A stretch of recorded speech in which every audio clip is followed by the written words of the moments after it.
എല്ലാ കൂട്ടുകാർക്കും ശുഭരാത്രി നേർന്നുകൊണ്ട് നമുക്ക് ആദർശിന്റെയും നയനയുടെയും അടുത്ത ആഴ്ച നല്ലൊരു പ്രൊമോ വിശേഷം കേട്ടാലോ.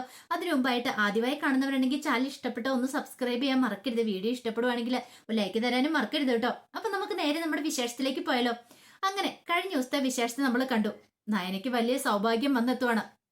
നയനയെ തേടി ആ അവാർഡ് അതൊക്കെ എത്തുവാണ്. പക്ഷേങ്കില് നയനയ്ക്ക് അത് വേണ്ടെന്നും പറഞ്ഞുകൊണ്ട് നയനത് മനഃപൂർവ്വം നിരസിക്കുകയാണ് ചെയ്യുന്നത്. അപ്പൊ ആദർശ് വിചാരിച്ചെന്താ, എന്തോ ഒരു കാര്യമുണ്ട്, അത് ഉള്ളതുകൊണ്ട് മാത്രമാണ് അവൾക്ക് ഈ അവാർഡ് വേണ്ടെന്ന് അവൾ പറഞ്ഞിരിക്കുന്നത്. അതെന്താന്ന് കണ്ടെത്തണം. ഒരു കാരണമില്ലാതെ അവളെ ഈ അവാർഡ് നിരസിക്കാൻ വഴിയില്ലല്ലോ. പിന്നീട് ആദർശിന് ആകപ്പാടെ വിഷമമായിപ്പോയി. അതേ അവസ്ഥ തന്നെയായിരുന്നു ദേവേനിക്കും. കാരണം നയനിക്ക് ഈ അവാർഡ് വേണ്ടെന്ന് പറഞ്ഞ് എന്ത് ചെയ്യാൻ പറ്റും. താൻ വളരെ കഷ്ടപ്പെട്ട് ബുദ്ധിമുട്ടി തന്റെ കൂട്ടുകാരുടെ മകളോട് കാര്യങ്ങളൊക്കെ പറഞ്ഞ് സെറ്റ് ചെയ്ത് കൊണ്ടുവന്നാണ്. അപ്പൊ അവൾക്ക് ഇങ്ങനെ ഒരു അംഗീകാരം കിട്ടുകയെന്ന് വെച്ചാൽ തന്നെ സംബന്ധിച്ചിടത്തോളം ഏറ്റവും സന്തോഷകരമായ നിമിഷമാണ്. അപ്പൊ ആ ഒരു കാഴ്ച കാണണം. അവൾ എല്ലാവരുടെ മുന്നിൽ ഉയർന്നു നിൽക്കണം, അല്ലെങ്കിൽ അവൾ ആദരിക്കപ്പെടണം. ആ ഒരു ചിന്ത ഉള്ളത് കൊണ്ട് മാത്രമാണ് ദേവേനി നയനയ്ക്ക് വേണ്ടിയിട്ട് ഇങ്ങനൊരു അവാർഡ് സംഘടിപ്പിച്ചതന്നെ. പക്ഷേങ്കിൽ നയനയ്ക്ക് അത് വേണ്ടെന്ന് പറഞ്ഞപ്പോ പിന്നെ ദേവേനിക്ക് വല്ലാത്തൊരു ബുദ്ധിമുട്ടായിപ്പോയി. പിന്നീട് ആൻമരിയെ വിളിച്ചിട്ട് പറഞ്ഞു, ഞാൻ ആദർശ് സാറിനെ വിളിച്ച് കാര്യങ്ങളൊക്കെ പറഞ്ഞിട്ടുണ്ട്. ആന്റി എങ്ങനെയായി തീരുമെന്ന് അറിയത്തില്ലെന്ന് പറയണം. ഇത് കേട്ടതും ദേവേനി പറഞ്ഞു, അതെ ഇനിയിപ്പോ അവള് വേണ്ടെന്ന് പറഞ്ഞ് എന്ത് ചെയ്യാൻ പറ്റുമെന്ന് ചോദിക്കാം. ഒരു കാര്യം ചെയ്യാം, ആന്റിയുടെ മോനോടൊന്ന് പറഞ്ഞു നോക്ക്. ഒരു പക്ഷേങ്കിൽ എങ്ങാനും നടന്നാലോ. അത് പറ്റില്ല, എനിക്ക് അവനോട് സംസാരിക്കാൻ പോലും പറ്റില്ല ഇതിനെ കുറിച്ച്. അങ്ങനെ പറഞ്ഞിട്ടുണ്ടെങ്കിൽ എന്റെ കള്ളത്തരങ്ങളൊക്കെ പിടിക്കപ്പെടുമെന്ന് പറയാം. ആൻമരിയെ ഒന്നുകൂടെ സംസാരിച്ചു നോക്കാൻ പറയണം. പിന്നീട് ആൻമരിയെ വീണ്ടും ആദർശിനെ വിളിച്ച് ഈ കാര്യത്തെക്കുറിച്ചൊക്കെ സംസാരിക്കുന്നുണ്ട്. ആദർശ് പറഞ്ഞു, ഞാൻ അവളോട് സംസാരിച്ചു, അവൾക്ക് ഇതിന്റെ താല്പര്യമില്ലെന്നാ പറയണേ. ഒരു കാര്യം ചെയ്യാൻ ആൻമരിയെ ഞാൻ ഒന്നുകൂടെ സംസാരിച്ചു നോക്കട്ടെ എന്നൊക്കെ പറഞ്ഞുകൊണ്ട് ആദർശ് പിന്നീട് കോള് കട്ട് ചെയ്തിട്ട് നയനയുടെ അരിയിലേക്ക് പോവാണ്. ഈ സമയം വല്ലാത്തൊരു ടെൻഷനിലായിരുന്നു ജാനകിക്ക് സഹിക്കാൻ പറ്റുന്നില്ല. ഓരോ ദിവസം അവള് ഇങ്ങനെ ഉയർച്ചയിലേക്ക് പോയിക്കൊണ്ടിരിക്കുകയാണ്. താനും തന്റെ മകനും ഒക്കെ താഴ്ചയിലേക്കും പോയിക്കൊണ്ടിരിക്കുക. ഇങ്ങനെ പോയിട്ടുണ്ടെങ്കിൽ അവൾ ഈ അനന്തപുരിയിൽ സർവാധികാരം പിടിച്ചെടുക്കും. അതൊരു കാരണവശാലും പാടില്ല. പിന്നീട് ദേവേനയുടെ മനസ്സിലേക്ക് അങ്ങനെ വിഷം കുത്തി ഇറക്കാൻ ശ്രമിക്കുകയാണ്. ദേ ഏട്ടത്തി, ഒരു കാര്യം ഞാൻ പറഞ്ഞേക്കാം. ഇപ്പൊ തന്നെ കണ്ടില്ലേ, അവൾക്ക് വീട്ടിൽ മാത്രമല്ല സൊസൈറ്റിയിലും ഭയങ്കര വിലയായി തുടങ്ങിയിട്ടുണ്ട്. സമൂഹത്തിൽ അവൾ ആദരിക്കപ്പെടാൻ പോവാ. ഇങ്ങനെ പോയിട്ടുണ്ടെങ്കിൽ അവസാനം ഏട്ടത്തെയൊക്കെ അവളുടെ പേരിലായിരിക്കും അറിയപ്പെടുന്നത്. ഈ അനന്തപുരി തറവാട് പോലും അവളുടെ പേരിലേക്കായിരിക്കും അറിയപ്പെടാൻ പോകുന്നത്. ഇത്രയും കാലം അച്ഛന്റെ അമ്മയുടെയൊക്കെ പേരിലായിരുന്നു. പക്ഷെ അതൊക്കെ മാറാനായിട്ട് പോവാ. അതൊന്നും ഒരിക്കലും നടക്കരുത്. അതെല്ലാം ഇല്ലാതാക്കണമെന്ന് പറയുകയാണ്. ഇതെല്ലാം കേട്ട് കഴിഞ്ഞപ്പോഴത്തേനും ദേവേനയുടെ ഉള്ളിൽ സന്തോഷമാണ് തോന്നിയത്. കാരണം ഇവർക്കെല്ലാം അസൂയ പെരുത്തിട്ടുണ്ട്. നീയൊക്കെ എത്ര അസൂയപ്പെട്ടാലും എന്റെ മോൾക്ക് അവാർഡ് കിട്ടുക തന്നെ ചെയ്യും. അത് ഞാനാണ് സംഘടിപ്പിച്ചേ. പിന്നല്ല, എനിക്ക് നീയൊക്കെ എന്ന് പറഞ്ഞാലും ഒന്നുമില്ല, പുല്ലാന്നും പറയണം. പക്ഷെ അങ്ങനെയൊന്നുമല്ല പുറമെ കാണിക്കുന്നേ. പുറമെ ഭയങ്കര സങ്കടം അഭിനയിക്കാണ്. എന്ത് ചെയ്യാൻ പറ്റും. അവൾ ഇത്ര ചതി എന്നോട് ചെയ്യുന്ന ഞാൻ പ്രതീക്ഷിച്ചില്ല. ആ ഗ്രേസി മോളും കൂടെ അവൾ എന്നോട് ഒരു വാക്ക് ചോദിക്കുമായിരുന്നെങ്കിൽ ഒരിക്കലും ഞാൻ ഈ അവാർഡ് അവൾക്ക് കൊടുക്കണമെന്ന് പറയില്ലായിരുന്നു. വേറെ ആർക്ക് കൊടുത്താലും കുഴപ്പമില്ലായിരുന്നു. ഇവൾക്ക് എന്തിന്റെ അടിസ്ഥാനത്തിലാണ് കൊടുക്കുന്നത്? ഒരു ഡിസൈൻ ചെയ്തെന്ന് വെച്ചോണ്ട് ഇത്ര വലിയ ഇത് ആക്കേണ്ട കാര്യമുണ്ടോ എന്നൊക്കെ ചോദിച്ചോണ്ട് ദേവേന് വെറുതെ അങ്ങോട്ട് തള്ളി വിടുവാണ്. ജാനകി പറഞ്ഞു, അത് ശരിയാ ഏട്ടത്തി പറഞ്ഞേ. ഇപ്പൊ അവള് നിലത്തൊന്നുമല്ല നിൽക്കുന്നേ. അല്ല, ഏട്ടത്തി അല്ലേ ഇതിന് കാരണക്കാരി. ഏട്ടത്തിക്ക് ഇതിന്റെ വല്ല കാര്യം ഉണ്ടായിരുന്നോ? ഏട്ടത്തി അവളെ ജ്വല്ലറിയിലേക്ക് തള്ളി വിട്ടോണ്ടല്ലേ. അത് പിന്നെ ജാനകിക്ക് അറിയാലോ, ഈ വീട്ടിൽ വന്നിട്ടുണ്ടെങ്കിൽ അവളുടെ മോന്ത കാണേണ്ട വരും എനിക്ക്. അത് കാണുന്ന എനിക്ക് ഇഷ്ടമില്ല. അതുകൊണ്ടാണ് ഞാൻ അവളെ പറഞ്ഞു വിട്ടേന്ന് പറയാം. അല്ലേല് തന്റെ മരുമകളുടെ ഉന്നതിയിലേക്ക് പോകുന്ന ഇവൾമാർക്കൊന്നും ഇഷ്ടമില്ലല്ലോ. ഇവൾമാർക്കിട്ടുള്ള പണിയും കൂടെ ആയിക്കോട്ടെ എന്ന് കരുതിയിട്ടാണ് ദേവേനെ അങ്ങനെയൊക്കെ പറയണത് തന്നെ. ഇതെല്ലാം പക്ഷേ ജാനകിയും ജലജയും വിശ്വസിച്ചു. ദേവേന്റെ തങ്ങളുടെ സൈഡാന്ന് വിശ്വസിക്കുകയാണ്. ഈ സമയം ആദർശ നയനയുടെ മുറിയിലേക്ക് ചെന്നു. നയനയുടെ മുറിയിലേക്ക് കഴിഞ്ഞപ്പോൾ തന്നെ നയന ഡ്രസ്സൊക്കെ മടക്കി വെച്ചോണ്ടിരിക്കുക. പിന്നീട് ആദർശ് പറഞ്ഞു, അതെ നീ എന്തുകൊണ്ട് അങ്ങനെ പറഞ്ഞു നിനക്ക് ഈ അവാർഡ് വേണ്ടെന്ന്? അതിന്റെ പിന്നിൽ എന്തെങ്കിലും ഒരു കാരണം കാണുമായിരിക്കും എന്ന് പറയാം. ഇത് കേട്ട് കഴിഞ്ഞപ്പോൾ നയന പറഞ്ഞു, അത് മറ്റൊന്നും അല്ല ആദർശേട്ടാ, എനിക്ക് ഈ അവാർഡ് കിട്ടിയെന്ന് പറഞ്ഞിട്ട് ഈ കുടുംബത്തിൽ ആർക്കും സന്തോഷമില്ല. എന്തിനേറെ പറയുന്നു, ആദർശേന്റെ അമ്മയ്ക്ക് പോലും സന്തോഷമില്ല. പിന്നെ ഞാൻ എന്തിനാ എത്ര ഒരു അംഗീകാരം മേടിക്കുന്നേ? ഒരു കാര്യം ചെയ്യാം, ആദർശേണ്ട അമ്മയോട് പറ. അമ്മയും കൂടെ ഒക്കെ അവാർഡ് ദാന ചടങ്ങിന് വരുവാണെങ്കിൽ ഉറപ്പായിട്ട് ഞാൻ പങ്കെടുക്കാന്ന് പറയണം. ഇത് കേട്ടപ്പം ആദർശ് പറഞ്ഞു, അമ്മ അങ്ങനെ പങ്കെടുക്കാൻ വരുമെന്ന് നിനക്ക് തോന്നുന്നുണ്ടോന്ന് ചോദിക്കാം. ആദർശേണ്ട അമ്മയോടൊന്ന് പറഞ്ഞു നോക്കാം. അമ്മ വരുവാണെങ്കിൽ ഉറപ്പായിട്ട് ഞാൻ ഈ അവാർഡ് ദാന ചടങ്ങിന് പോകും, ഇല്ലെങ്കിൽ ഞാൻ പോകത്തില്ലെന്ന് പറയണം. ആദർശേണ്ട സമ്മതമാണെങ്കിൽ അമ്മേനെ കൊണ്ട് സമ്മതിപ്പിക്കുക എന്നൊക്കെ പറയണം. ഇത് കേട്ടപ്പോൾ ആദർശോട് ഞാനൊന്ന് ചോദിച്ചു നോക്കട്ടെ, എനിക്ക് യാതൊരു ഉറപ്പില്ല. അല്ലെങ്കിൽ തന്നെ അമ്മയ്ക്ക് നിന്നോടുള്ള ദേഷ്യം എത്രമാത്രമാണെന്ന് എനിക്ക് അറിയാവുന്നതിനാ. പിന്നെ പെട്ടെന്നൊന്നും അത് മാറാനൊന്നും പോകുന്നില്ലെന്ന് പറയണം. അങ്ങനെ പിന്നീട് രണ്ടും കൽപ്പിച്ച് ആദർശ് ദേവേനയുടെ മുറിയിലേക്ക് ചെല്ലുവാണ്.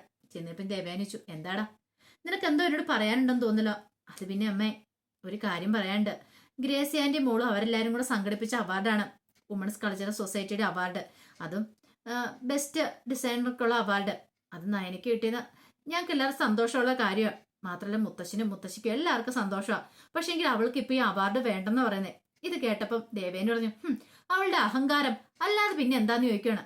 അതല്ലമ്മേ, അവൾക്ക് മനസ്സിന് നല്ല വിഷമമുണ്ട്. ഈ കുടുംബത്തിൽ ആർക്ക് സന്തോഷമില്ലെന്ന് അവൾക്ക് അവാർഡ് കിട്ടിയാലും. ഓ, അങ്ങനെ ഇപ്പൊ സന്തോഷിക്കേണ്ട കാര്യം എന്തായിരിക്കുന്നത്? ഇത് വലിയ അവാർഡൊന്നും ഇല്ലല്ലോ, ഒരു ചെറിയൊരു സംഘടന കൊടുക്കുന്ന അവാർഡ് അല്ലേ എന്നൊക്കെ പറയണം. എന്നാലും അതല്ലല്ലോ അമ്മേ, ഓരോ അവാർഡും അതിൻ്റെതായ രീതികളും കാര്യങ്ങളൊക്കെ ഇല്ലേ, ചെറുതാണെങ്കിലും വലുതാണെങ്കിലും അത് സന്തോഷം കൊണ്ടുവരുന്ന ഒന്നല്ലേ എന്നൊക്കെ ചോദിക്കുകയാണ്. ദേവേന് പറഞ്ഞിട്ട് ഇപ്പൊ ഞാൻ എന്ത് ചെയ്യണം, നീ എന്തിനാ എന്നോട് ഇതൊക്കെ പറയണെന്ന് ചോദിക്കാം. അത് പിന്നെ മറ്റൊന്നുമില്ല അമ്മേ, അമ്മ ഒരു കാര്യം ചെയ്യണം. അമ്മ ആ അവാർഡ് ദാന ചടങ്ങിൽ ഒന്ന് പങ്കെടുക്കണമെന്ന് പറയാം. ഞാൻ പങ്കെടുക്കാൻ എന്തിന്? അമ്മയും കൂടെ വേണം. അമ്മ ഉണ്ടെങ്കിൽ അവൾ ഈ ചടങ്ങിന് പങ്കെടുക്കോളെന്ന് പറയണേ. അപ്പൊ എന്നോട് ആനിമരിയെ വിളിച്ചിട്ട് പറഞ്ഞു, ഇത് എല്ലാരും അറിയിച്ചേക്കുന്ന കാര്യങ്ങളാണ്, ഫംഗ്ഷനൊക്കെ തീരുമാനിച്ചു വെച്ചിരിക്കുക.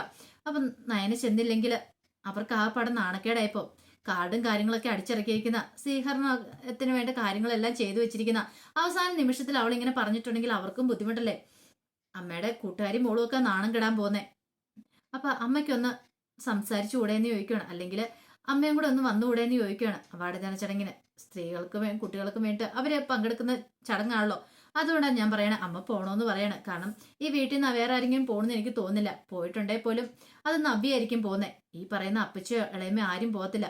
ഒന്നുമില്ലല്ലോ അമ്മയുടെ മരുമോളല്ലേ, അമ്മയ്ക്കൊന്ന് പോയിക്കൂടെന്ന് ചോദിക്കാം. ഇത് കേട്ടപ്പോ ദേവേന് പറഞ്ഞു, എന്നെ കൊണ്ട് പറ്റില്ല എന്ന് പറയണോ. ഓഹോ, അങ്ങനെയാണോ? എന്നാ ഒരു കാര്യം ചെയ്യാം. അങ്ങനെയാണ് ഞാനും ചില തീരുമാനങ്ങളൊക്കെ എടുത്തിട്ടുണ്ടെന്ന് പറയണം. ഇത് കേട്ടപ്പം ദേവേന് പറഞ്ഞു, ശരി നീ പറഞ്ഞല്ലേ, ഞാൻ പോയേക്കാം. ഇനിയിപ്പൊ അതിന്റെ പേരിൽ ഇനിയിപ്പൊ അവളോട് ഒന്ന് പിണങ്ങി പോണ്ട എന്നൊക്കെ പറയാണ്. പിന്നീട് ആദർശം എന്ന് നയനോട് കാര്യങ്ങളൊക്കെ പറയാണ്. ഇങ്ങനെ അമ്മ വരാമെന്നൊക്കെ പറഞ്ഞിട്ടുണ്ടെന്ന് പറയാം. ഇത് കേട്ടപ്പം നയനയ്ക്ക് സന്തോഷമായി. നയനയ്ക്കറിയായിരുന്നു അമ്മ ഈ വാക്കുകൾ കേൾക്കാൻ വേണ്ടി ചിലപ്പോൾ കാത്തിരിക്കുമായിരിക്കും. അതുകൊണ്ട് കുഴപ്പമൊന്നുമില്ല. പിന്നീട് ദേവേനെ നയന്റെ അടുത്തേക്ക് വരുവാണ്.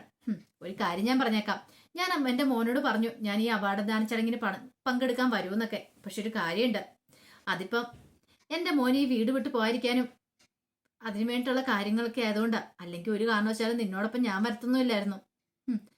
നീ ഇനിയിപ്പൊ പിണങ്ങി പോയാലോ, എന്റെ മോനല്ലേ സങ്കടം വരുന്നേ. എന്റെ മോന് വേണ്ടി ഞാൻ ഈ ത്യാഗമൊക്കെ ചെയ്യുന്നത് പറയണം. ഇത് കേട്ടപ്പോ നയനയ്ക്ക് ചിരി വന്നു. പക്ഷെ നയന മുഖത്തേക്ക് പോലും നോക്കിയില്ല ദേവേനയുടെ. ചിലപ്പോൾ മുഖത്തേക്ക് നോക്കിയിട്ട് തന്റെ മുഖത്തെ കള്ളത്തരങ്ങളൊക്കെ കണ്ടുപിടിച്ചാലോ എന്ന് വിചാരിച്ചിട്ട് മുഖം കൊടുക്കാൻ നയന നിൽക്കുകയാണ്. പിന്നീട് ദേവേനെ അങ്ങോട്ടേക്ക് പോയി. അങ്ങനെ കാത്തിരുന്ന ആ ദിവസം എത്തി, അവാർഡ് ദാന ചടങ്ങിന് ദിവസം. പിന്നീട് നയന രാവിലെ തന്നെ റെഡിയാവുകയാണ് പോവാനായിട്ട്. ഈ സമയത്ത് നവ്യക്ക് പോകാനായിട്ട് പറ്റിയില്ല. പിന്നീട് നയന പറഞ്ഞ്, സാരമില്ല നവ്യേച്ചി, ഞാൻ തന്നെ പോയിക്കൊള്ളാന്ന് പറയാണ്. എനിക്ക് പ്രശ്നമൊന്നുമില്ലെന്ന് പറയാണ്.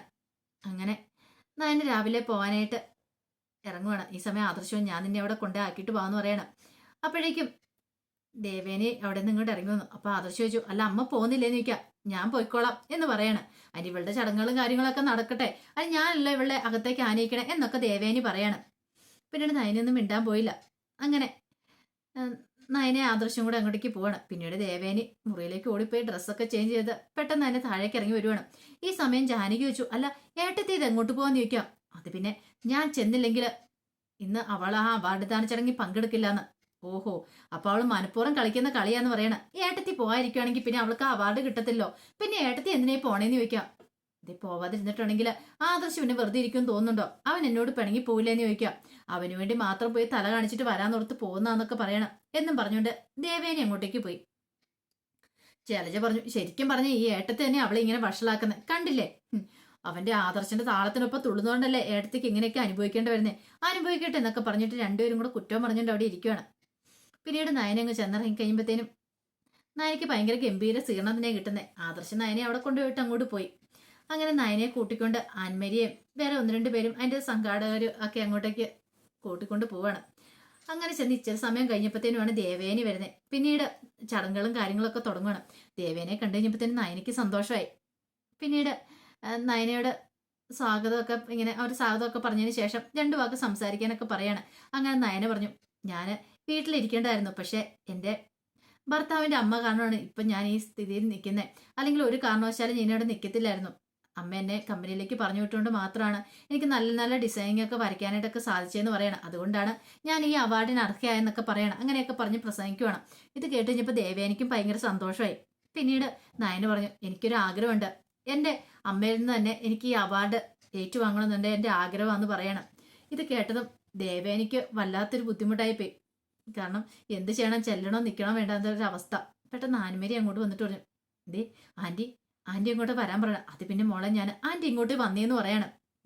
ആൻറ്റിക്ക് സന്തോഷമായില്ലേ? അങ്ങനെ അങ്ങ് വന്നാൽ ശരിയാത്തില്ലെന്ന് പറയണം. ആൻറ്റി ഇപ്പൊ ഒന്നും വിചാരിക്കണ്ട, ഇങ്ങോട്ടേക്ക് വരാൻ പറയണം. അങ്ങനെ ദേവേനെ അങ്ങോട്ട് കൂട്ടിക്കൊണ്ട് പോവാണ്. അങ്ങനെ ചെന്നു. സ്റ്റേജിലേക്ക് ചെന്ന് കഴിഞ്ഞപ്പോഴത്തേനും നയന വന്ന് ദേവേന്റെ അടുത്തേക്ക് നിൽക്കുവാണ്. പിന്നീട് ദേവേനയുടെ കയ്യിൽ നിന്നാണ് അവാർഡ് ഏറ്റുവാങ്ങുന്നത്. അവരെല്ലാവരും ഉണ്ടായിരുന്നു. ഭയങ്കര സന്തോഷമായി. നയന ദേവേനെ കെട്ടിപ്പിടിക്കണം. ഒരു നിമിഷത്തേക്ക് ദേവേനെ ഒന്ന് പതറിപ്പോയി. അങ്ങനെ അവാർഡൊക്കെ മേടിച്ചിട്ട് അങ്ങോട്ട് മാറി നിൽക്കുമ്പോഴത്തേനും ദേവേന് പറഞ്ഞു, അത് പിന്നെ ഞാൻ ആദർശിനെ ഓർത്തിട്ട് മാത്രം, അതിനെ നാണം കെടുത്തിട്ടുണ്ടല്ലോ എന്ന് കരുതിയിട്ടാണ് ഇങ്ങനെ ഒരു അവാർഡൊക്കെ നിനക്ക് സമ്മാനിച്ചതെന്ന് പറയണം. ഇത് കേട്ടപ്പോൾ നയന് പറഞ്ഞു, വേണ്ടമ്മേ, അമ്മ ഇനി എൻ്റെ അടുത്ത് കള്ളത്തരൊന്നും പറയണ്ട. അമ്മയുടെ കള്ളത്തരമൊക്കെ ഞാൻ മനസ്സിലാക്കിയെന്ന് പറയണം. അപ്പോഴേക്കും ദേവേനെ പറഞ്ഞു, എന്ത് കള്ളത്തരം? എനിക്കെല്ലാം മനസ്സിലായെന്ന് പറയണം. അപ്പോഴേക്കും ഗ്രേസി കൂട്ടുകാരി അങ്ങോട്ട് വരുവാണ്. കൂട്ടുകാരി അങ്ങോട്ട് വന്നിട്ട് ചോദിച്ചു, ആഹാ, അമ്മായിമ്മ മരുമോളോ ഒന്നായോ എന്ന് ചോദിക്കുകയാണ്. ഇത് കേട്ടതും ദേവേനെ ഒന്ന് ചിരിക്കുകയാണ്. ദേവേനിക്ക് മനസ്സിലായ നയന കാര്യങ്ങളൊക്കെ മനസ്സിലാക്കിയിട്ടുണ്ടെന്ന്. തനിക്ക് കരള് പാത്ത് നൽകിയത് ആ കാര്യങ്ങളൊക്കെ അവൾ അറിഞ്ഞിട്ടുണ്ട്. അവൾ അറിഞ്ഞിട്ടുണ്ടെന്ന് പറഞ്ഞിട്ടുണ്ടെങ്കിൽ താൻ അറിഞ്ഞിട്ടുണ്ടെന്നുള്ള കാര്യം അവൾ അറിഞ്ഞിട്ടുണ്ട്. ഇതെല്ലാം അറിഞ്ഞു കഴിഞ്ഞപ്പോൾ പിന്നെ ദേവേനിക്കൊന്നും ഒളിച്ചും മറിച്ചും വെക്കാനില്ലായിരുന്നു. പിന്നീട് ദേവേനി നയനെ കെട്ടിപ്പിടിക്കുകയാണ്. എൻ്റെ പൊന്നു മോളേന്ന് പറഞ്ഞുകൊണ്ട് നയനിക്ക് സന്തോഷമായി. ഈ കാഴ്ച കണ്ടു കഴിഞ്ഞപ്പോൾ തന്നെ ഗ്രേസിക്കും അങ്ങോട്ടേക്ക് വന്ന ആൻമരിയയ്ക്ക് സന്തോഷമായി. അവരൊക്കെ ഇങ്ങനെ ആ കാഴ്ച കണ്ട് കണ്ണിറഞ്ഞ് നിൽക്കുകയാണ്. പിന്നീട് ദേവേന് പറഞ്ഞു, ഞാൻ നിന്നോടൊരു തെറ്റ് ചെയ്തു, ഞാൻ മറച്ചു വെച്ചു. കാരണം നീയും എല്ലാവരും ചേർന്ന് എന്നെ കുറെ വട്ടം ചുറ്റിച്ചല്ലേ, അതുകൊണ്ട് മാത്രമാണ്. പക്ഷെ ഇപ്പം ഞാൻ നിന്റെ ഭർത്താവിനെ, എൻ്റെ ഭർത്താവിനെ എല്ലാവരും വട്ടം കറക്കിക്കൊണ്ടിരിക്കുക. എന്തുകൊണ്ടാണെന്നറിയോ? എന്നെ അവരെല്ലാം കുറച്ച് വട്ടം കറക്കിയില്ല, അതുകൊണ്ട്. പക്ഷെ എനിക്ക് മനസ്സിലായി നീയാണ് എൻ്റെ മോളെന്നുള്ള കാര്യം. നീ എൻ്റെ മരുമോളല്ല, എൻ്റെ മോള് തന്നെയാന്ന് പറയണം. നയനയുടെ കണ്ണ് നിറഞ്ഞു പോയി.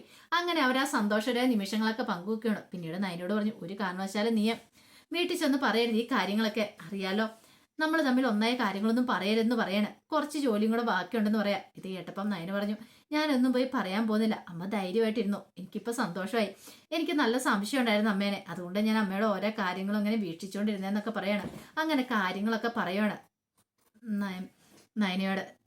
അങ്ങനെ അവരങ്ങനെ അവസാനം സ്നേഹത്തോടെ വീട്ടിലേക്ക് തിരികെ പോവാണ്. പക്ഷെ ഈ സമയം ഇതൊന്നും അറിയത്തില്ല. ജലജൻ ജാനകിയൊക്കെ അവിടെ കാത്തിരിക്കുവാണ് അടുത്ത പാര പണിയാനായിട്ട്. ഇനിയിപ്പം നയനും ദേവേനും കൂടെ കൂടി ചേർന്നിട്ടായിരിക്കും അനാമികനൊക്കെ അടിച്ചു പുറത്താക്കാനായിട്ട് പോകുന്നത്. അവരുടെ കള്ളത്തരങ്ങളൊക്കെ കണ്ടുപിടിക്കാൻ പോകുന്നത്. അപ്പൊ അതിന്റെ വിശേഷങ്ങൾക്കായി നമുക്ക് എല്ലാവർക്കും കാത്തിരിക്കാം കേട്ടോ. ഒരിക്കൽ കൂടി എല്ലാവർക്കും നല്ലൊരു രാത്രി ആശംസിച്ചു നിർത്തുന്നു. നന്ദി.